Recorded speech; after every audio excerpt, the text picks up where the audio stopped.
స్తోత్రం యేసయ్యా మీకు స్తోత్రం స్తోత్రం స్తోత్రం స్తోత్రం స్తోత్రం స్తోత్రం స్తోత్రం హల్లెలూయా స్తోత్రం స్తోత్రం స్తోత్రం స్తోత్రం స్తోత్రం స్తోత్రం. మంచిది. మన ప్రభువును రక్షకునైన యేసుక్రీస్తు పరిశుద్ధ నామంలో ఈ దినమున ఈ లైవ్ ప్రోగ్రాం లో మాతో ఏకీభవిస్తున్న మీ అందరికీ కూడా మా యొక్క హృదయపూర్వకమైన వందనాలు తెలియజేస్తున్నాం. ముఖ్యంగా ఇది లైవ్ మాత్రమే కాదు, ఇది వాస్తవంగా ఇది యూట్యూబ్లో కూడా వచ్చే కార్యక్రమం. ఎందుకంటే నేను ఇప్పుడు లైవ్ అని ఎందుకు అంటున్నాను అని అంటే, వాస్తవంగా ప్రతి లైవ్కి మీ అందరికి తెలియజేస్తాం, ముందు ఒక పోస్ట్ పెడతాం, మీరు అందరు చూస్తూ ఉంటారు. కానీ మేము ఇది ఒక ఎపిసోడ్, స్పెషల్ ఎపిసోడ్గా మేము ఇవ్వాలని ఉద్దేశించిన, ఇది షూటింగ్ పర్పస్ కోసం మేమేం చేస్తున్నామంటే దీన్ని మేము లైవ్ ఇచ్చి షూట్ చేస్తున్నాం. మామూలుగా అయితే ఆఫ్లైన్ షూట్ చేస్తూ ఉంటాం, కానీ ఆఫ్లైన్లో అది ఎక్కువ తీసుకోవట్లేదు, హాఫ్ అన్ అవర్ కన్నా ఎక్కువ తీసుకోవట్లేదు. హాఫ్ అన్ అవర్ దాటిందంటే ఇంకో ముక్కలాగా అది విడిపోతుంది. కాబట్టి మాకు ఏమంటారు, సౌలభ్యత కోసం మాకు ఫుల్ ప్రోగ్రామ్ ఒక దాంట్లో రావాలి అంటే మాకు తప్పలేదు ఇది లైవ్ ఇవ్వడం. కాబట్టి ఈరోజు ఒక స్పెషల్ ప్రోగ్రామ్. మామూలుగా ప్రతిసారి అయితే సెలవు ధ్యానాలు ప్రస్తుతం కొనసాగుతూ ఉన్నాయి, కానీ ఇది ఒక ప్రత్యేకమైన కార్యక్రమం మేము మీకు అందిస్తూ ఉన్నాం. ఏంటి ఆ స్పెషల్ ప్రోగ్రామ్ అని అంటే, చాలా జాగ్రత్తగా గమనించండి. పిల్లలకి ఎగ్జామ్స్ వచ్చేసినాయి, అందరు కూడా ఇప్పుడంతా ఎగ్జామ్స్ రాస్తూ ఉన్నారు. ఆల్రెడీ కొంతమంది పిల్లలు ఎగ్జామ్స్ రాసేసారు, కొంతమంది రాయటం ప్రారంభించారు, ఇక అయిపోతూ ఉన్నాయి కూడా ఎగ్జామ్స్. ముఖ్యంగా ఇంటర్మీడియట్ వాళ్ళకి ఇక దాదాపుగా అయిపోవచ్చినాయి. అయితే ఇంకా 10th క్లాస్ ఉన్నాయి, డిగ్రీ ఉన్నాయి, ఇంకా ఇతర క్లాసెస్ ఎగ్జామ్స్ ఉన్నాయి. నేను ఒక 2 వారాల నుండి ఈ సండేస్ లేదా ఈ యొక్క వారం మధ్యలో వచ్చిన ఎపిసోడ్స్లో పిల్లలు పరీక్షలు రాసే పిల్లల కొరకు మామూలుగా నేను ప్రేయర్ చేస్తూ ఉన్నాను. ఎండింగ్లో, ప్రోగ్రామ్ యొక్క ఎండింగ్లో ప్రార్థన చేస్తూ ఉన్నాను, అలాగే నేను వదిలేస్తూ ఉన్నాను. అయితే అకస్మాత్తుగా ఈరోజే లేదా నిన్నే ప్రభు నాకు ఒక ప్రేరేపణ ఇచ్చిన్నాడు. నిన్న ఆదివారం కదా, నిన్న. అదేంటంటే, ఇదిగో ఈ ఎగ్జామ్స్ రాసే పిల్లలకి ఊరికే ప్రేయర్ చేయటం కాదు, ఈ యొక్క ప్రోగ్రామ్ ఎండింగ్లో వాళ్ళ కొరకు ఒక స్పెషల్ ప్రోగ్రామ్ ఒకటి రూపొందించు. ఈ ప్రోగ్రామ్ యొక్క టైటిల్ ఏంటంటే, పరీక్షలు రాసే పిల్లల కొరకు మరి కొన్ని ప్రత్యేకమైన సలహాలు, సూచనలు అని ఈ యొక్క ప్రోగ్రామ్ యొక్క టైటిల్ అన్నమాట. ఇది మీకు చాలా మందికి ఆశ్చర్యంగా ఉండవచ్చు, కానీ ఎందుకునో ప్రభు నాకు ఇచ్చిన ప్రేరేపణను బట్టి ఈ యొక్క కార్యక్రమాన్ని మీ ముందు నేను ఉంచుతూ ఉన్నాను. చూడండి, ఇప్పుడు నేను కొన్ని సలహాలు, సూచనలు నేను ఇస్తాను. ఇవన్నీ కూడా చాలా జాగ్రత్తగా వినండి. ముఖ్యంగా ఈ ప్రోగ్రాం పెద్దవాళ్ళే చూస్తూ ఉంటే, మీ ఇంట్లో పిల్లలు ఉన్నట్లయితే, వాళ్ళు చదువుకుంటున్న పిల్లలైతే త్వరగా వాళ్ళని తీసుకొని రండి, వాళ్ళని ఈ ప్రోగ్రాంలో ఉంచండి. ఎందుకంటే ఇది వాళ్ళ కొరకు రూపొందించింది. అలానే మీరు వెళ్ళిపోద్దు, వాళ్ళని అక్కడ కూర్చోబెట్టి మీరు వెళ్ళిపోద్దు. మీరు కూడా వినండి, నేను మీతో కూడా కొన్ని విషయాలు చెప్తా ఉంటా, మీరు కూడా వినండి. ఇది మీ పిల్లల కొరకు ప్రత్యేకంగా రూపొందించబడిన కార్యక్రమం. ఒకవేళ పబ్లిక్ ఎగ్జామ్స్ అయితే హాల్ టికెట్స్ ఉంటాయి కదా, హాల్ టికెట్స్ తీసుకుని రండి. ఈ ప్రోగ్రాంలో అవి మీ ముందు ఉంచుకోండి. ఒకవేళ మీ దగ్గర ఎగ్జామ్ రాయడానికి పెన్స్ ఆల్రెడీ కొనుక్కొని ఉంటే, రెడీ చేసుకుని ఉంటే, ఆ పెన్స్ కూడా ఈ ప్రోగ్రాంలో పెట్టుకోండి. నేను ఈ ప్రోగ్రామ్ ఎండింగ్లో హాల్ టికెట్స్ కొరకు, పరీక్ష రాసే పెన్స్ కొరకు కూడా ప్రేయర్ చేయబోతున్నాను. మరి చాలా శ్రద్ధగా ఈ ప్రోగ్రామ్ స్టార్టింగ్ నుంచి ఎండింగ్ వరకు మాతో ఏకీభవించగలరని నేను ఆశిస్తూ ఉన్నాను. పిల్లలారా, చాలా జాగ్రత్తగా గమనించండి, అలాగే పేరెంట్స్ కూడా గమనించండి. ఈ ఎగ్జామ్స్ అయిపోతాయి, ఎగ్జామ్స్ అయిపోయిన తర్వాత కొత్త క్లాసులకు వెళ్తారు.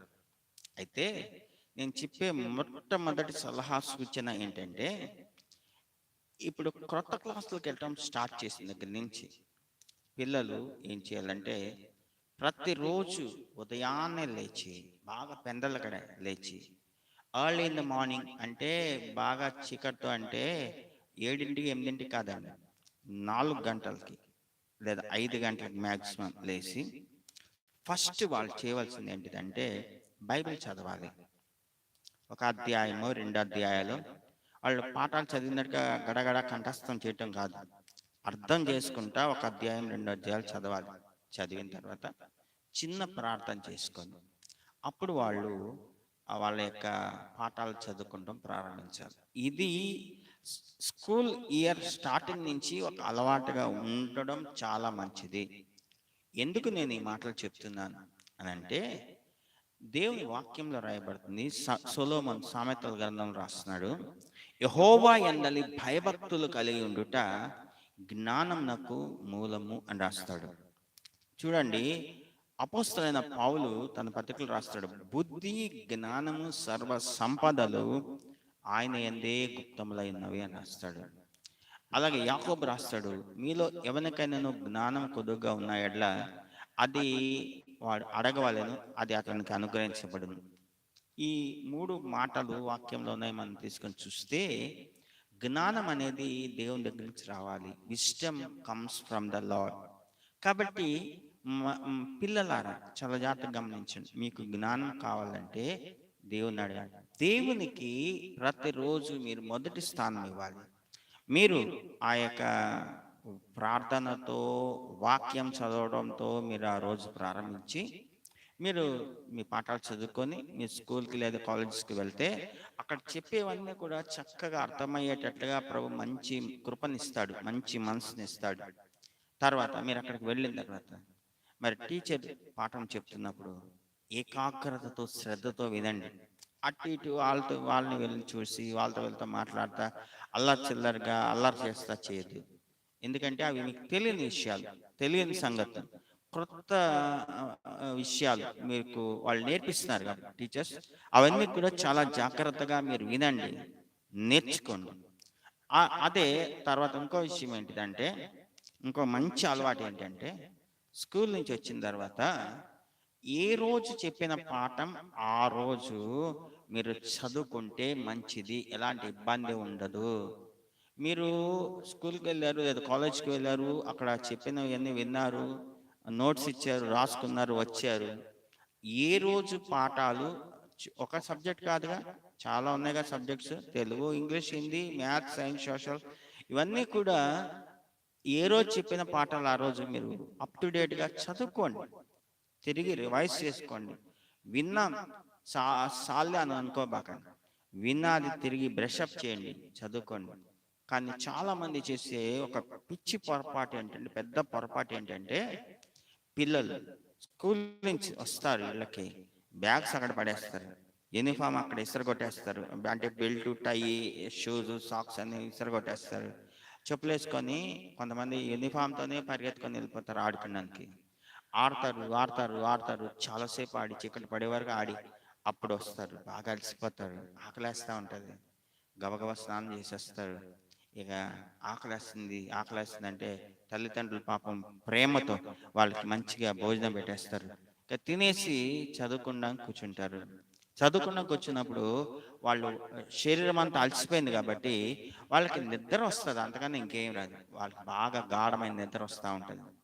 చూడండి, టీచర్ ఇచ్చిన హోంవర్క్ ముందు చేయాలి, ఆ హోంవర్క్ రాస్తూ ఉంటారు. వాళ్ళు పెన్ను లేదా ఒక పెన్సిల్ ఎటు వెళ్ళిపోతూ ఉంటుంది. వాళ్ళ కంట్రోల్ వాళ్ళు ఉండరు. ఇక హోంవర్క్ అరకొరగా చేయకుండా వాళ్ళు నిద్రపోతారు అంతే. పాపం తల్లిదండ్రులు కూడా రోజంతా పాపం కష్టపడి చదువుకున్నారు కదా, స్కూల్కి వెళ్ళారుగా, అలసిపోయారుగా, పడుకోనిలే అనుకుంటారు. సాయంత్రం ఆటలకు వెళ్ళేటప్పుడు కూడా ఇదే అనుకుంటారు, రోజంతా చదువు చదువు చదువు. మరి ఇంటికి రాగానే మనం మళ్ళీ చదువు అంటే మళ్ళీ ఎక్కడ, వాళ్ళకి పిచ్చి వచ్చేస్తుంది కాబట్టి వాళ్ళని ఆడుకొనిద్దాం అని పంపించేస్తూ ఉంటారు. ఈ విధంగా ఏమైపోతారంటే స్కూల్ ఇయర్ స్టార్టింగ్ నుంచి చదువుల విషయంలో నిర్లక్ష్యం అయిపోతూ ఉంటుంది. వాళ్ళు సరిగ్గా చదవలేరు. ఏదో ఇక తెల్లవారుజాము లేచినప్పుడు కూడా ఎంతవరకు చదవగలరు, ఎంతసేపు చదవగలరు, ఎన్ని విషయాలు చదవగలరు. రాత్రి ఒకవేళ పూర్తి చేయని హోంవర్క్ ఉంటే అప్పుడు హోంవర్క్ పూర్తి చేసుకోవాలి. హోంవర్క్ పూర్తి చేయకపోతే టీచర్ పనిష్మెంట్ ఇస్తుందని అదొక భయం, కంగారు. కాబట్టి ముందు దానికి ప్రాధాన్యత ఇస్తూ ఉంటారు. ఇట్లా చదువుకునే పిల్లలు ఫస్ట్ నుంచి చదువుల విషయంలో వెనకబడతాం అనేది నేను గమనిస్తూ వస్తూ ఉన్నా. వాస్తవంగా అయితే నేను వాక్యం చెప్పుకుంటూ వెళ్ళిపోవచ్చు, కానీ ప్రభు నాకెందుకునో ఈ విషయాలు మీకు చెప్పమని ప్రేరేపించడం వలన ఈ ప్రోగ్రాం ప్రత్యేకంగా మీకోసమే రూపొందించి నేను మీకు అందించడానికి ఈరోజు నేను ఈ విషయాలు చెప్తున్నా. ఇది రెండవ విషయం. ఇక మూడవ విషయం ఏంటిదంటే హ్యాండ్ రైటింగ్. చాలా జాగ్రత్త గమనించండి. నువ్వు మంచిగా చదువుతావు కరెక్టే, నీ హ్యాండ్ రైటింగ్ కూడా మంచిగా ఉండాలి. చూడండి, సెలవులు వచ్చినప్పుడు సెలవుల్లో నీ హ్యాండ్ రైటింగ్ అనేది ప్రాక్టీస్ చేయి. గుండ్రంగా రాయటం అనేది నేర్చుకో. స్కూల్లో కూడా ఏం చేస్తారంటే కాపీ రైటింగ్ బుక్ అని, కర్సివ్ రైటింగ్ బుక్ అని అది ప్రత్యేకంగా ఉంచి ఒక హోంవర్క్గా ప్రతిరోజు ఒక పేజీ రాయండి అని చెప్పి హోంవర్క్ ఇస్తూ ఉంటారు. అయితే వాళ్ళ ఉద్దేశం ఏంటంటే నువ్వు మంచిగా రాయాలి అని. కానీ అదేదో ఒక డ్యూటీ, మనం హోంవర్క్ చేయాలి అన్నట్టుగా కర్సివ్ రైటింగ్ అని కాపీ రైటింగ్ అని రాసి పడేస్తూ ఉంటారు. కానీ ఎక్కువగా స్టూడెంట్స్ అయినా టీచర్ ఆ యొక్క పేరెంట్స్ అయినా వాళ్ళ హ్యాండ్ రైటింగ్స్ మీద మైండ్ పెట్టరు. వాళ్ళ పిల్లలు ఎట్లా రాస్తున్నారని పట్టించుకోరు.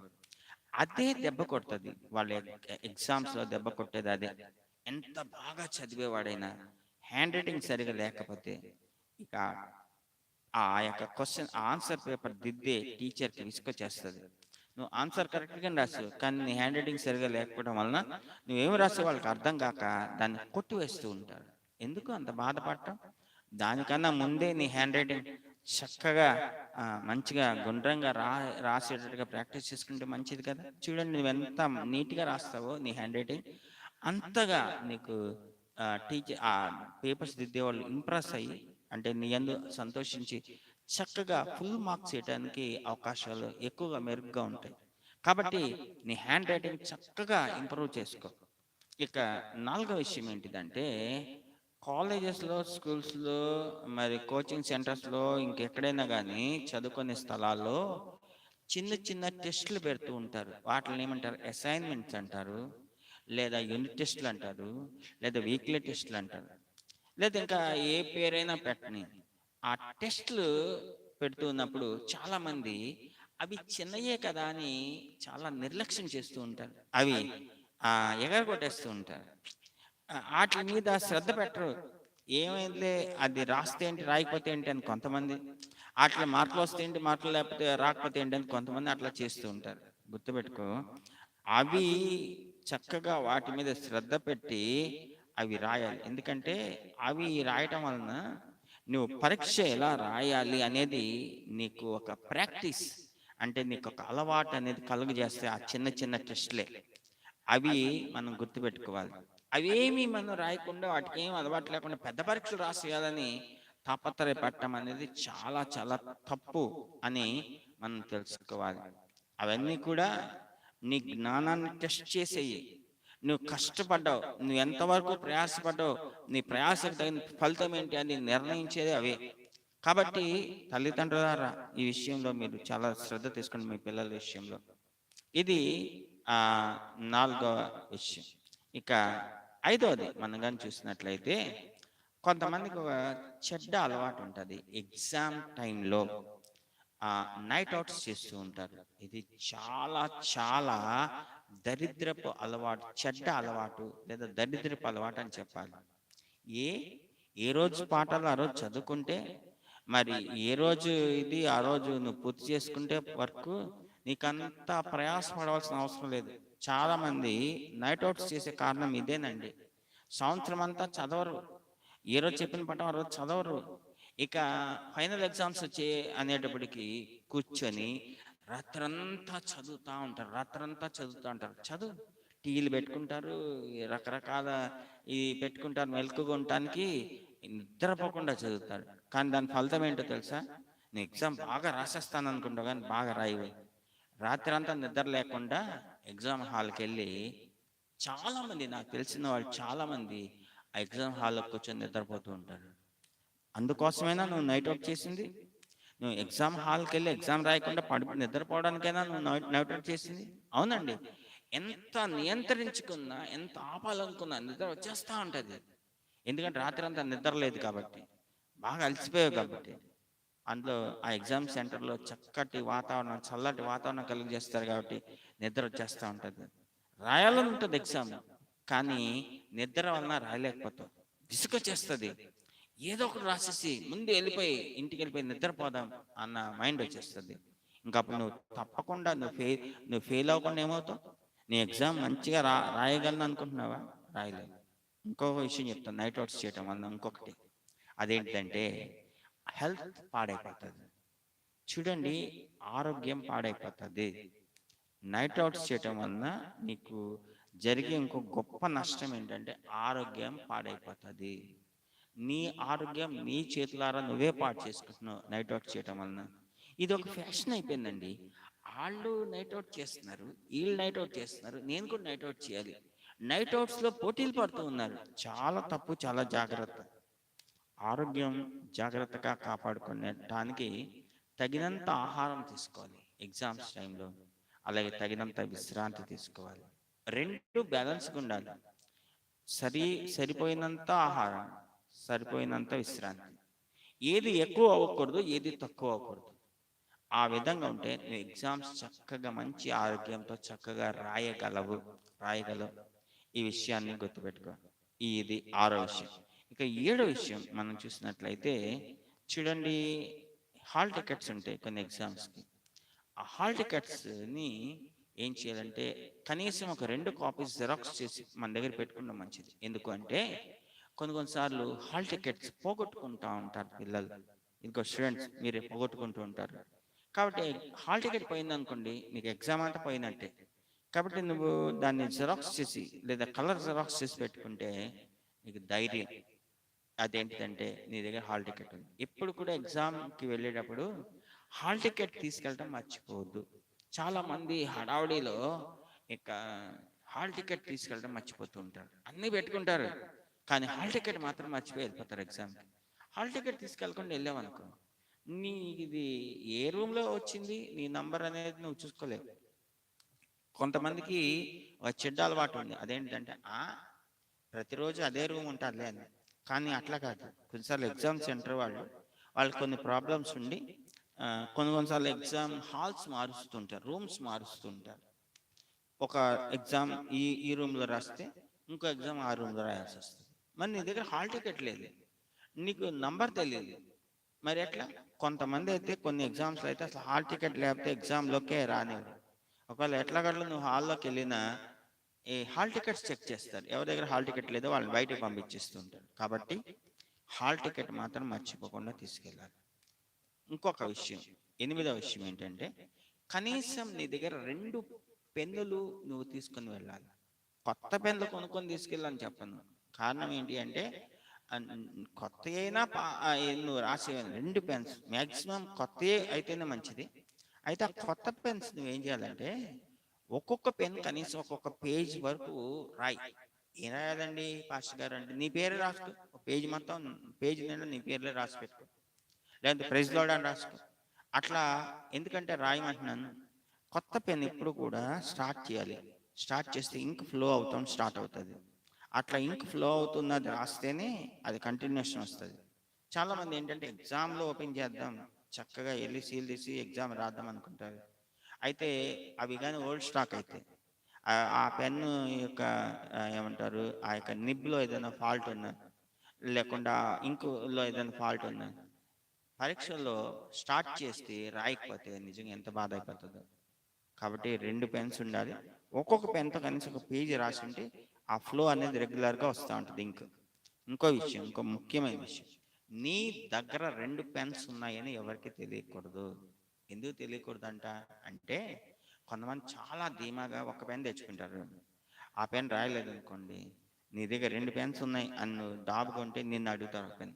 ఓకే, మానవత్వంతో నువ్వు ఇచ్చేస్తావు, ఇవ్వాలి కూడా. అప్పుడేం జరుగుతుంది?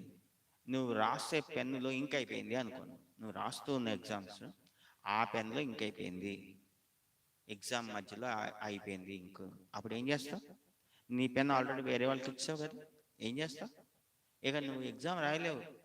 అప్పుడు నువ్వు వెళ్ళి ఆ వ్యక్తి ఆ స్టూడెంట్ ఎగ్జామ్ రాస్తుంటే నా పెన్లో ఇంక్ అయిపోయింది, నా పెన్ నాకు ఇచ్చి అని అడగలవా? అడగలేవు. అది తప్పు, అది క్రమం కాదు. నువ్వు రాయకుండా వాళ్ళని రాయకుండా చేయటం అనేది మంచిది కాదు. కాబట్టి నీ దగ్గర 2 పెన్స్ ఉన్నాయని ఎవరికి తెలియకుండా సీక్రెట్గా దాచిపెట్టుకో. ఇంకో ప్రాముఖ్యమైన విషయం ఏంటంటే చాలామంది చేతుల మీద పేర్లు రాసుకుంటారు, కాళ్ళ మీద పేర్లు రాసుకుంటారు, లేదా హాల్ టికెట్ నెంబర్లు రాసుకుంటారు, లేదా ఫోన్ నెంబర్లు రాసుకుంటారు. అట్లాంటి ఏది కూడా చేయకూడదు. కారణం ఏంటంటే ఆ ఎగ్జామ్ హాల్కి చెకింగ్ చేసే వాళ్ళు వస్తారు. వాళ్ళ దృష్టిలో వాళ్ళు కానీ పట్టుకున్నారంటే వేరే కదా అని వదిలేరు, హాల్ టికెట్ నంబరే కదా అని వదిలేరు, ఫోన్ నంబరే కదా అని వదిలేరు. అది ఒక కాపీ రాసుకొని వచ్చావు అని పట్టుకొని నిన్ను ఎగ్జామ్ డిబార్ చేసేస్తారు. జాగ్రత్త. మనం దేవుని యొక్క బిడ్డలని ఎగ్జామ్కి పొరపాటును కూడా కాపీలు తీసుకెళ్ళకూడదు.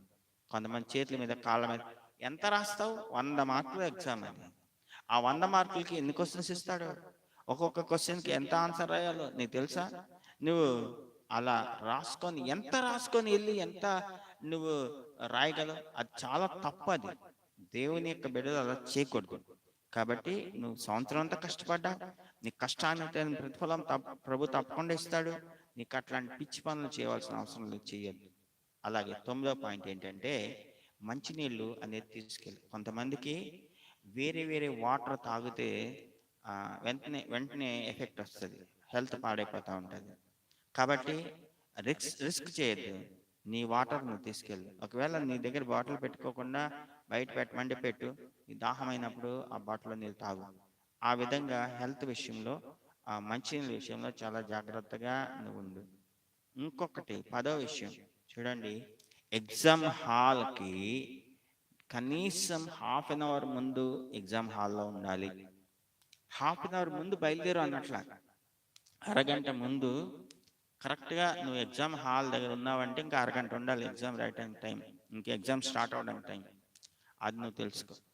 నా అనుభవం నుంచి నేను ఒక మాట చెప్తాను మీతో. మాది దోసపాడు గ్రామం, గుడివాడలో మా పాప చదివేది. డైలీ దోసపాడు నుంచి గుడివాడ వెళ్ళి వస్తూ ఉండేవాళ్ళం. అయితే ఎగ్జామ్ టైంలో నేను తీసుకెళ్ళాలి పాపని. సరే, గుడివాడ అంటే ఒక 10 కిలోమీటర్స్ అట్లా ఉంటుంది. కాబట్టి నాకు బైక్ ఉంది, నేను తీసుకొని వెళ్తా. ముందే బయలుదేరా. అయితే ముందే బయలుదేరటం వల్ల నాకు జరిగిన మేదేంటో చెప్తా. సగం దూరం బండి వెళ్ళింది, ఆగిపోయింది. కారణం ఏంటి అంటే బండిలో ఆయిల్ అయిపోయింది. నేను ముందే చూసుకోవాలి ఆయిల్ గురించి. నేను ఎప్పుడు కూడా ఏం చేస్తూ ఉంటాను అంటే బండిలో ఎక్సెస్ ఆయిల్ ఉండకుండా ఎప్పటికప్పుడు ఆయిల్ కొంచెం కొంచెం కొట్టించుకుంటూ ఉంటా. అయితే అప్పుడు కూడా కొంచెమే కొట్టించుకుని వేరే పని మీద వెళ్ళొచ్చానేమో, నేను చూసుకోలేదు, ఆయిల్ అయిపోయింది. నేను బాగా కొంచెం పెద్దగా బయలుదేరటం వలన ఆయిల్ అయిపోయింది. బండిని అట్లాగే జాగ్రత్తగా బంక్ వరకు తోసుకొని వెళ్ళి పాపను కూడా నడిపించి అందులో ఆయిల్ కొట్టించుకొని మళ్ళీ ఎగ్జామ్కి వెళ్ళడానికి ప్రభు సహాయం చేస్తున్నాడు. ఇట్లాంటివి జరుగుతాయండి. ఎగ్జామ్ టైంలో ప్రతి ఒక్కళ్ళు కూడా వాళ్ళ పిల్లల్ని బైక్స్ మీద తీసుకెళ్తారు, వెహికల్స్ మీద పిల్లలు వెళ్తూ ఉంటారు. ట్రాఫిక్ కూడా బాగా రద్దీ అయిపోద్ది, ట్రాఫిక్ జామ్ కూడా అయిపోతూ ఉంటుంది. కాబట్టి చాలా మంది ధీమా, వెళ్ళొచ్చులే, త్వరగా వెళ్ళొచ్చులే అనుకుంటారు. No no no no no, నువ్వు చాలా పెందలకడే బయలుదేరి ఎగ్జామ్కి వెళ్ళాలి. చాలా ముందే ఎగ్జామ్కి వెళ్ళాలి. ఎందుకు ముందే ఏం చేస్తావు అంటారు. నువ్వేం చేస్తావో చేయవు తర్వాత, నువ్వు ముందే వెళ్ళాలి. కొన్నిసార్లు నేను ఇందాక చెప్పాను, రూమ్స్ సడన్గా మార్చవచ్చు. కాబట్టి నాకు రోజు అదే రూమ్లో ఉంటుంది, అదే బల్ల, అదే అదే టేబుల్ మీద కూర్చొని రాస్తానని నువ్వు అట్లా పిచ్చిగా ఆలోచించగా, అక్కడ సడన్గా రూమ్ మార్చారనుకో, నువ్వు పెందలగడ వెళ్ళటం వలన నా బోర్డులో చూసుకొని అలవాటు రోజు ఉండాలి. వెళ్ళి ఆ బోర్డులో చూసుకొని నువ్వు వెళ్ళటానికి కుదురుతుంది. అది 10వ విషయం. 11వది, క్వశ్చన్ అండ్ ఆన్సర్ బుక్లెట్ ఇస్తారు. ఇచ్చినప్పుడు నువ్వేం చేయాలంటే ప్రతిరోజు నువ్వు ఇవ్వగానే తీసుకొని వెంటనే రాయటం స్టార్ట్ చేయబాక. చిన్న ప్రార్థన చేసుకో. ప్రభువా, ఈ దినమున ఇదిగో ఈ ఎగ్జామ్ రాస్తున్నాను, ఇదిగో మీరే నా చేతితో రాయించండి, మంచి సమయోచితమైన జ్ఞానాన్ని ఇవ్వండి, ఆలోచన ఇవ్వండి, ఆరోగ్యాన్ని ఇవ్వండి, ఎగ్జామ్ చక్కగా మంచి టైం నేను రాసేయాలని చిన్న ప్రార్థన. గంటలు కాదు, చిన్న ఒక 2 నిమిషాలు, 1 నిమిషం లేదా 2 నిమిషాలు ప్రార్థన చేసుకొని అప్పుడు ఫస్ట్ వివరాలుగానే అడుగుతారు. కంపల్సరీగా ముందు హాల్ టికెట్ నెంబర్ ఖచ్చితంగా అడుగుతారు, అది రాసి ఇంకేదైనా వివరాలు రాయమని అడిగితే అవన్నీ రాసి అప్పుడు నువ్వు ఎగ్జామ్ ఆన్సర్ చేయడం స్టార్ట్ చేయాలి. ఇది మాత్రం మర్చిపోద్దు. ప్రేయర్ చేసుకొని ఎగ్జామ్ రాయటం ప్రారంభించాలన్నమాట మర్చిపోద్దు. ఎందుకంటే నువ్వు దేవుని యొక్క బిడ్డవి, నీకు ఎగ్జామ్ విషయంలో దేవుని సహాయం కావాలి. నేను మా పాస్టర్ గారితో ప్రార్థన చేయించుకున్నా, ఇంటికాడ ప్రార్థన చేసుకున్నా, మా నాన్నగారితో చేయించుకున్నా, మా అమ్మగారితో చేయించుకున్నా, ఇట్లాంటివన్నీ కాదు. ఎగ్జామ్ హాల్లో నువ్వు ఎగ్జామ్ రాసే ముందు నీ వ్యక్తిగతంగా నువ్వు ప్రార్థన చేసుకున్నావు అవసరం. కాబట్టి అట్లా ప్రార్థన చేసుకుని ఎగ్జామ్ స్టార్ట్ చేయి రాయటం. ఇక 12వ విషయం, 12వ పాయింట్ ఏంటంటే, నువ్వు ఎగ్జామ్ క్వశ్చన్ పేపర్ ఇవ్వగానే ఏం చేయాలంటే, ముందు ఎక్కువ మార్క్స్ దేనికైతే ఉందో ఆ ఆన్సర్స్ రాయడానికి ట్రై చేయి. ఆ ఆన్సర్స్ ముందు ఆన్సర్ చేయడానికి నువ్వు మొదలుపెట్టు. ఆన్సర్ చేసేటప్పుడు సెక్షన్ ఏ లేదా సెక్షన్ బి అని ఉంటుంది ఖచ్చితంగా పైన, అది రాయటం మర్చిపోబాక. అది క్వశ్చన్ నంబర్ రాయి, క్వశ్చన్ నంబర్ రాసి దానికి ఆన్సర్ అని రాయి. ఇది ఖచ్చితంగా రాయాలి. రాయకపోతే నువ్వు ఆన్సర్ ఎంత కరెక్ట్ రాసినా, ఎంత హ్యాండ్ రైటింగ్ ఎంత గుండంగా రాసినా నీ యొక్క ఆన్సర్ వాల్యుయేషన్ చేయబడదు. తర్వాత చూడండి, ఎక్కువ మార్క్స్ అటెంప్ట్ చేసేటప్పుడు ఆ మార్క్స్కి తగినట్టుగా ఆన్సర్ రాయాలి. మార్క్స్కి తగినట్టుగా ఆన్సర్ రాయాలి. నీ ఆన్సర్ కొంచెం అంత పెద్దగా ఉండాలి. కాబట్టి అది మాత్రం మర్చిపోవద్దు. ఎక్కువ మార్క్స్ వచ్చే ఆన్సర్ ముందు అటెంప్ట్ చేసి ముందు రాయటం మర్చిపోవద్దు. తద్వారా నీకు ఎగ్జామ్లో స్కోరింగ్ అనేది పెరుగుతుంది, చక్కగా ఎక్కువ మార్క్స్ వస్తాయి. అలాగే కొంతమంది ఏం చేస్తారంటే లైన్గా రాయాలి. ముందు ఎక్కువ మార్కులు వచ్చేది, తర్వాత తక్కువ మార్కులు వచ్చేది కాదు. సాధారణంగా ముందు 3 మార్క్స్ క్వశ్చన్స్ ఇస్తారు, తర్వాత 5 మార్క్స్ ఇస్తారు, తర్వాత 10 మార్క్స్ ఇస్తారు. అలా ఉంటుంది ప్యాటర్న్. లేదా ముందు 5 మార్క్స్ ఇస్తారు, తర్వాత 10 మార్క్స్ ఇస్తారు. అయితే కొంతమందికి సెంటిమెంట్ అనమాట. అదేంటంటే ముందు ఎక్కువ మార్కులు వచ్చి రాయకూడదు, ముందు సీరియల్ ప్రకారం రాసుకుంటే వెళ్ళాలి. చిన్న చిన్న క్వశ్చన్స్ తక్కువ మార్కులు అటెంప్ట్ చేయాలి, తర్వాత ఎక్కువ మార్కులు అని స్టార్ట్ చేస్తారు.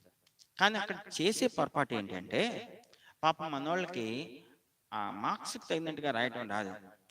వాళ్ళు ఏం చేస్తారంటే అనవసరమైన ప్రయాసపడి వాళ్ళు తక్కువ మార్క్స్ అటెంప్ట్ చేసి ఎక్కువ మ్యాటర్ రాస్తారు. ఇక రాసుకుంటూ వెళ్ళేటప్పటికి టైం అయిపోతూ ఉంటుంది. ఇక ఎక్కువ మార్క్స్ అటెంప్ట్ చేసేటప్పుడు వాళ్ళు అనవసరంగా ఏం చేస్తూ ఉంటారంటే, ఆ యొక్క ఎక్కువ మార్క్స్కి మ్యాటర్ రాయాల్సినంత రాయకుండా వాళ్ళు ఏం చేస్తూ ఉంటారంటే ఎగర కొట్టేస్తూ ఉంటారు. అంటే అక్కడ ఎడిట్ చేసినట్టుగా తగ్గించేస్తూ ఉంటారు. తద్వారా నువ్వు ఎంత రాసినా 3 మార్కులు ఆన్సర్కి 3 వేస్తారు అంతే. నీకు 3 మార్కులు దానికి 5 వేయరు లేదా 10 వేయరు. అది తెలుసుకో. అది తెలుసుకోకుండా పాపం చాలా మంది ఆతృతతో కంగారు పడుతూ ఉంటారు, అనవసరమైన కంగారు పడుతూ ఉంటారు. అందుకే నేను ప్రభు ఈ ప్రోగ్రాం నీకు అందించమని చెప్తున్నాడు, ఇది మీకు సలహాలు ఇవ్వమని చెప్తున్నాడు. అందుకే నేను ఇది చెప్తూ ఉన్నాను. కాబట్టి ముందు ఎక్కువ మార్క్స్ అటెంప్ట్ చేయి, చక్కగా మ్యాటర్ ఫుల్గా రాయి, గుండ్రంగా రాయి, చక్కగా వివరంగా రాయి, తర్వాత తక్కువ మార్క్స్ రాయి. నువ్వు ఆ విధంగా రాయి. ఇంకొకటి, నీకు ఏదైనా తెలియలేదనుకో, తెలియని సమాధానాలు అంటే ఆన్సర్స్ రాయటానికి అటెంప్ట్ చేయొద్దు. ఎందుకు అటెంప్ట్ చేయొద్దు అంటున్నాను? అట్లా అటెంప్ట్ చేయటం వలన నీ టైం వేస్ట్ అయిపోతుంది. కొంతమంది ఏం చేస్తుంటారంటే వాళ్ళకి తెలిసింది రాయరు, ముందు తెలియని వాటి మీద మైండ్ పెట్టి అవి ఆలోచించుకొని అవి గుర్తు చేసుకొని వాటి కోసం ప్రయత్నం చేసి ఫెయిల్ అవుతూ ఉంటారు. కారణం అది. ముఖ్యంగా ఎక్కువగా మ్యాథ్స్ ఉందనుకోండి, మ్యాథ్స్లో వాళ్ళకి రాని లెక్కలు స్టార్ట్ చేస్తారు. ఆ రాని మ్యాథ్స్ స్టార్ట్ చేసి ఆటలోనే కొట్టుకొని రావట్లేదని చెప్పి విసుకొచ్చేసి ఇక వచ్చిన వాళ్ళు రాయలేరు, వాళ్ళు అటెంప్ట్ చేయలేరు. కాబట్టి ఇది చాలా జాగ్రత్త, ఆ విషయంలో పొరపాటు పడద్దు. అది 12వ. ఇక 13వ. ఇక 14వది ఏంటంటే, చూడండి, రాస్తున్నప్పుడు వాళ్ళు ఇచ్చిన పేపర్స్ కాకుండా ఎక్స్ట్రా పేపర్స్ ఖచ్చితంగా రాయాలి. ఎవరైనా ఖచ్చితంగా రాయబడుతుంది. రాసేటప్పుడు ఏం చేయాలంటే, నువ్వు ఒక పేపర్ తీసుకున్నావు, దానికి ఒక నంబర్. ఇప్పుడు ఇది 1 అయితే అది 2 వేయి. మళ్ళీ ఇంకో పేపర్ తీసుకుంటున్నావు, దానికి 3 రాయి. ఇంకోటి తీసుకుంటున్నావు, దాన్ని 4 అని ఒక కార్నర్లో చిన్నగా రాయి. అట్లా రాయటం వలన ఏం జరుగుతుందంటే, నువ్వు పేపర్స్ అప్పగించేటప్పుడు, నీ ఆన్సర్ పేపర్స్ అప్పగించేటప్పుడు ఒక లైన్లో పెట్టి దాన్ని ట్యాగ్ వేయమంటే ట్యాగ్ కట్టాలి, లేదంటే పిన్ కొట్టమంటే పిన్ కొట్టాలి. అట్లా చేసి ఇవ్వడానికి కుదురుతుంది. అంటే ఒక క్రమం అనేది ఉండాలి. నువ్వు సీరియల్ నెంబర్ వేయకపోతే ఏ పేపర్ తర్వాత ఏ పేపర్ పెట్టాలని నీకు తెలియక ఇక వాళ్ళు తొందర చేస్తూ ఉంటారు. అదేంటంటే తొందరగా పేపర్స్ ఇచ్చేయండి అని కొన్నిసార్లు ఏం చేస్తారంటే ఆకర్షణ రాసిన వాళ్ళ దగ్గర పేపర్స్ లాగేసుకుంటారు. లాగేసుకునేటప్పుడు అప్పుడు కంగారులో ఏం చేస్తావంటే సీరియల్ పొరపాటు మిస్ అయిపోయి నువ్వు 2 అనేది కట్టాల్సిన 3 కడతావు, లేదా 4 కడతావు. అట్లా సీరియల్ మారిపోద్ది. మారిపోయినప్పుడు ఏం జరుగుతుంది? ఒకటో పేపర్లో నువ్వు ఒక క్వశ్చన్ సగం రాసావు, అది రెండో పేపర్లో రాసావు కంటిన్యూషన్. ఇప్పుడు 2 కట్టకుండా ఏం కట్టావు? 3వ నంబర్ పేపర్ కట్టావు, లేదా 4వ నంబర్ కట్టావు. అది నంబర్స్ రాసుకోలేదు, కట్టేసావు. ఇప్పుడు ఏమవుతుంది? ఇది సగమే ఉంది. రెండో పేపర్లో చూస్తే వేరే క్వశ్చన్ స్టార్ట్ అయ్యింది, లేదా వేరే ఆన్సర్ స్టార్ట్ అయ్యింది. అది నెక్స్ట్ దాంట్లో చూస్తే దీనికి దానికి సంబంధం లేదు. ఇంకా పేపర్స్ దిద్దే వాళ్ళకి ఎంత చిరాకు వచ్చేస్తుంది, కోపం వచ్చేస్తుంది అంటే కొంతమందికి జాలి కలిగి సగం వేస్తారు, దీంట్లో సగం ఉంది కాబట్టి. కొంతమందికి విసుకొచ్చి కొట్టి పాడేస్తారు అంతే. ఎందుకంటే దీని కంటిన్యూషన్ అక్కడ రాలా, ఇదొకటి ఉంది అదొకటి ఉంది. అట్లా అనవసరంగా నువ్వు మార్క్స్ పోగొట్టుకుంటావు. కాబట్టి నువ్వు అవన్నీ కూడా ఆర్డర్లో ఉండేటట్టుగా చూసుకో, ఆ నంబర్స్ వేసుకొని. ఇంకోటి, టైం అయిపోతుంది, మీరు పేపర్స్ అన్ని లైన్లో పెట్టుకొని కట్టేయండి అని. ఇప్పుడు మరి ఆ ట్యాక్స్ ఇస్తున్నారో లేదో తెలియదు, మేము చదువుకునేటప్పుడు ట్యాక్స్ ఇచ్చేవాళ్ళు. ఆ పేపర్స్ అంచులో కూడా ఆ యొక్క హోల్స్ కొట్టి ఇచ్చేవాళ్ళు. ముందు కట్టేమనేవాళ్ళు. ముందు కట్టేసే. ఇంకా నీకు 10 నిమిషాలు ఉంది, లేదా పావు గంట ఉంది, అయినా కట్టేసి రాస్తూ ఉండు. కట్టేది కూడా జాగ్రత్తగా కొంచెం తేలికైన ముడి కట్టి రాస్తూ ఉండు. ఇంకో పేపర్ తీసుకొని రాస్తూ ఉండు. ఇంకా ఆ ఆఖరి క్షణంలో ఏం చేయొచ్చు అంటే ఆ పేపర్ కూడా దీంట్లో కలిపేసి కట్టేసి ఇచ్చేయచ్చు. కాబట్టి సీరియల్ విషయంలో చాలా జాగ్రత్తగా మర్చిపోద్దు. 15వ విషయం ఏంటంటే, కొంతమంది చక్కగా ఫాస్ట్ రైటింగ్ వాళ్ళు ఉంటారు, చక్కగా ఫాస్ట్గా రాసేస్తారు ఎగ్జామ్, చాలా త్వరగా రాసేస్తారు. ఇంకా హాఫ్ అన్ అవర్ మిగిలి ఉంటుంది, లేదా ఇంకా పావు గంట మిగిలి ఉంటుంది. అవి ఇచ్చేసి తొందరగా వెళ్ళిపోవాలని చూస్తారు. ఇచ్చేసి వెళ్ళిపోవడం కాదు, నువ్వు ఆ పావు గంట ఉన్నా అరగంట ఉన్నా ఏం చేస్తావంటే, నువ్వు పేపర్స్ చెక్ చేసుకున్నాక నువ్వు అది ఉపయోగించుకో. ఫస్ట్ నుంచి నువ్వు ముందు ఏమంటారు, నీ హాల్ టికెట్ నెంబర్ వేసావా, వివరాలు రాసావా చూడు. తర్వాత ఫస్ట్ ఆన్సర్ నుంచి ఏం రాసావో జాగ్రత్తగా చూసుకుంటారా, చెక్ చేసుకుంటారా ఆఖరి పేజీ వరకు. ఆ తర్వాత అప్పుడు లైన్గా కట్టేవా లేదా చూసుకో. ఆ తర్వాత అప్పుడు ఇచ్చేయాలి. చాలా మందికి ఏంటంటే ఫాస్ట్గా రాసేయాలి, ఫాస్ట్గా ఇచ్చేసి ఫాస్ట్గా వెళ్ళిపోవాలి ఇంటికి అని అదొక ఫ్యాషన్గా, అదొక స్టైల్గా చేసుకుంటారు. అది చాలా చాలా తప్పు.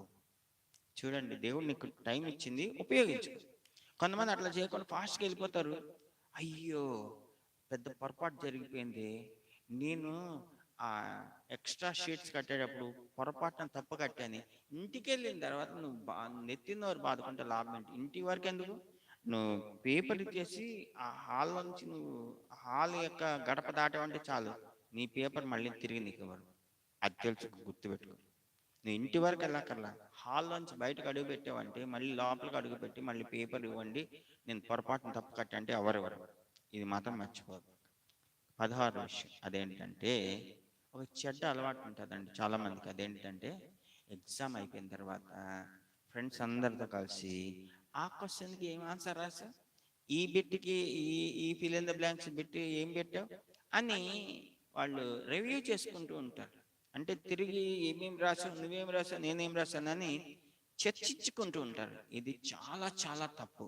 ఎందుకు అంటే, టాపర్స్ అయితే వాళ్ళకి 100కు 100 వస్తాయి కాబట్టి అసలు వాళ్ళు చర్చించుకోరండి, వాళ్ళకి అవసరం లేదు టాపర్స్కి. కానీ 90%, 80%, 70%, 60% వచ్చే వాళ్ళు తప్పక చర్చిస్తూ ఉంటారు. చర్చించడం వల్ల ఏమవుతుంది చూడండి, నీకు 70% వచ్చిందంటే 30% పోయింది. ఎందుకు పోయింది? నువ్వేదో తప్పులు రాస్తూ వస్తున్నావు. నువ్వు అట్లా చర్చించడం వలన అయ్యో, ఆ క్వశ్చన్కి ఏ ఆన్సర్ రాయాలా, ఆ బిట్ ఇది రాయాలా, అయ్యో నేను రాయలేదే, అయ్యో నేను రాయలేదే, అయ్యో అని ఇదే కృంగుదల కలుగు చేస్తుంది నీకు. నువ్వు కృంగిపోతూ ఉంటావు. ఇక ఎంతగా కృంగిపోతావంటే నెక్స్ట్ డే లేదా నెక్స్ట్ ఎగ్జామ్ మీద అది ఎఫెక్ట్ ఖచ్చితంగా ఉంటుంది. నీలో ఆసక్తి తగ్గిపోతుంది, ఉత్సాహం తగ్గిపోతుంది. అయ్యో దేవా, సంవత్సరం అంతా కష్టపడి నేను చదివాను, నాకు చూడు అది రాయలేదు ఇది రాయలేదని. నో నో నో, రాసింది ఏదో రాసేసావు, ఇక దాన్ని వదిలేసేయి. మార్క్స్ ఎన్ని రావాలో అన్నీ వస్తాయి. నువ్వు రివ్యూ చేయటం వల్ల నీకు మార్క్స్ ఏం పెరగవు కదా, నీకు మార్కులు ఎక్కువ అవ్వవు కదా. ఇది చాలా చాలా దరిద్రపు చెడ్డ అలవాటు, గుర్తుపెట్టుకో. అలాగే కొంతమంది టైం టేబుల్ చూసుకొని ప్రిపేర్ అవ్వరు ఎగ్జామ్కి. మళ్ళీ చెప్తున్నాను, కొంతమంది ఎగ్జామ్ టైం టేబుల్ చూసుకొని ప్రిపేర్ అవ్వరు ఎగ్జామ్కి. వాళ్ళు ఆ స్కూల్లో లేదా కాలేజ్లో ఆర్డర్ ఆఫ్ సబ్జెక్ట్స్ తెలుసు కదా, Telugu, English, Hindi, maths, science, social, ఇదే కదా, ఇలాగే ఉంటాయి అనుకుంటారు. లేదా టైం టేబుల్ వచ్చిన ఒకసారి చూసుకుంటారు అంతే. ఇక ఇక గుడ్డిగా వాళ్ళు వెళ్ళిపోతూ ఉంటారు చదివే విషయంలో, ఎగ్జామ్కి వెళ్ళే విషయంలో. చూడండి, జరిగే పొరపాటు ఏంటంటే, నువ్వు అనుకున్న సబ్జెక్ట్ కాకుండా వేరే సబ్జెక్ట్ వస్తుంది ఎగ్జామ్. అప్పుడు ఏమవుతుంది, నువ్వు చదివిన సబ్జెక్ట్ ఒకటైతే ఎగ్జామ్లో ఇంకొక సబ్జెక్ట్ వస్తే అది నీకే నష్టం. అయ్యో, నేను ఆ సబ్జెక్ట్ ప్రిపేర్ వచ్చాను, ఈ ఈ సబ్జెక్ట్ వచ్చిందండి, నాకు తెలియలేదే, నేను అనుకోలేదు. అనుకుంటే ఎందుకు, నీకు టైం టేబుల్ ఇచ్చారు. టైం టేబుల్ ఇచ్చినప్పుడు నువ్వు చూసి నువ్వు ప్రిపేర్ అవ్వాల్సిన బాధ్యత నీది. ఎగ్జామ్ టైం టేబుల్ ప్రకారంగా నువ్వు చూసుకో. అదేమి సిగ్గుపడకూడదు, అదేం సిగ్గుపడే విషయం కాదు. కాబట్టి ప్రతిరోజు టైం టేబుల్ చెక్ చేసుకోవాలి. కొన్నిసార్లు కొన్ని ఎగ్జామ్ పేపర్స్ లీక్ అయినాయి అని చెప్పి కొన్ని వదంతులు వస్తాయి, పుకార్లు వస్తాయి.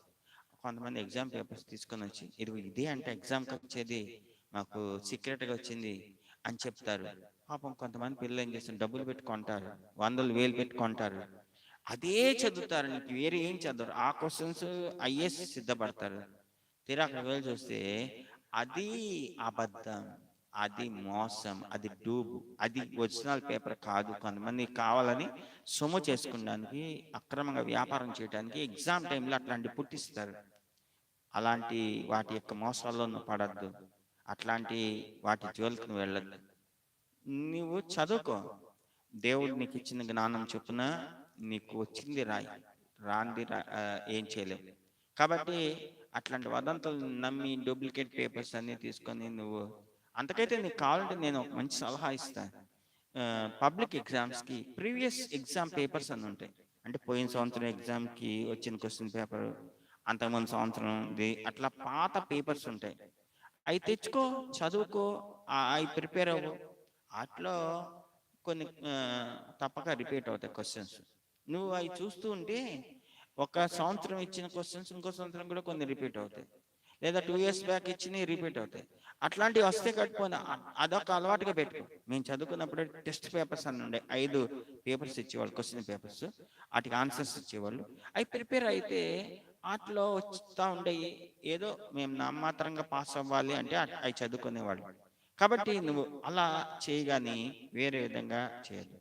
తర్వాత ఇంకోటి, ఎగ్జామ్స్ అయిపోయినాయి అనుకోండి, అయిపోయిన దగ్గర నుంచి రిజల్ట్ వచ్చే వరకు నువ్వేం చేయాలి, ప్రతిరోజు దేవా నువ్వు నాకు ఎగ్జామ్స్ రాయడం కృపనిచ్చావు, నీకు స్తోత్రం అని దేవుని స్తుతిస్తూ ఉండాలి. ఎందుకు, ఎగ్జామ్స్ అయిపోయిన తర్వాత నీ ఎగ్జామ్ పేపర్స్ వాల్యుయేషన్ జరుగుతుంది, అంటే దిద్దడం జరుగుతుంది. ఆ దిద్దేటప్పుడు ఆ దిద్దే వాళ్ళకి దేవుడు మంచి కృపనివ్వాలి. నీకు చక్కగా నువ్వు రాసిన దానికి మార్క్స్ చెయ్యాలి.